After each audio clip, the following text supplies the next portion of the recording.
भारतीय संस्कृति और हिंदू धर्म में नंदी बैल को बहुत विशेष स्थान प्राप्त है। नंदी भगवान शिव के वाहन, परम भक्त और उनके गणों के प्रमुख माने जाते हैं। मंदिरों में आपने अक्सर देखा होगा कि शिवलिंग के सामने बैठा हुआ एक विशाल नंदी की प्रतिमा होती है, जो ध्यानमग्न मुद्रा में भगवान शिव की ओर देख रहा होता है। श्रद्धालु नंदी के कान में अपनी इच्छाएं और मनोकामनाएं कहने की परंपरा निभाते हैं। यह विश्वास क्यों और कैसे उत्पन्न हुआ, इसके पीछे एक रोचक पौराणिक कथा है। नंदी की उत्पत्ति और शिव भक्ति। पुराणों के अनुसार नंदी का जन्म महर्षि शिलाद की तपस्या से हुआ था। शिलाद ऋषि ने भगवान शिव को प्रसन्न कर एक दिव्य पुत्र की इच्छा की थी। फलस्वरूप नंदी उत्पन्न हुए और बाल्यकाल से ही शिव भक्ति में लीन हो गए। उन्होंने कठोर तपस्या करके भगवान शिव को प्रसन्न किया और उनके वाहन एवं मुख्य गण के रूप में प्रतिष्ठित हुए। नंदी न केवल शिव के वाहन है, बल्कि उनके द्वारा शिव और भक्तों के बीच संदेशवाहक का कार्य भी किया जाता है। शिव का मौन, समाधि और ध्यान में लीन स्वरूप होने के कारण नंदी को उनका श्रवणकर्ता और सेतु माना जाता है। नंदी के कान में बात करने की परंपरा कैसे शुरू हुई?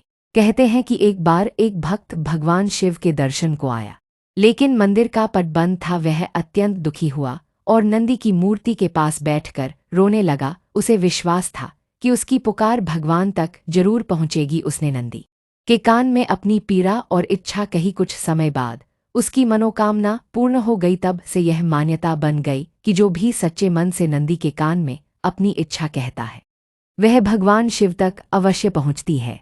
आध्यात्मिक दृष्टिकोण। नंदी को धैर्य और श्रद्धा का प्रतीक माना जाता है। भक्त जब उनके कान में अपनी मनोकामना कहता है, तो वह एक प्रकार की एकाग्रता और आंतरिक संवाद का माध्यम होता है।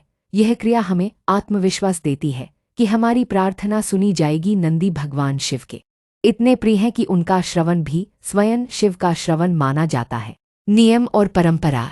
शिव मंदिरों में यह परंपरा देखी जाती है कि शिवलिंग के दर्शन से पहले श्रद्धालु नंदी के कान में अपनी बात कहते हैं। इसे आध्यात्मिक संवाद की प्रक्रिया माना जाता है। परंपरा है कि भक्त को अपना नाम, गोत्र यदि ज्ञात हो और अपनी इच्छा धीरे धीरे नंदी के दाहिने कान में कहनी चाहिए। यह भावना ही है जो ब्रह्मांड में कंपन के रूप में फैलती है और इच्छाओं की पूर्ति का मार्ग प्रशस्त करती है।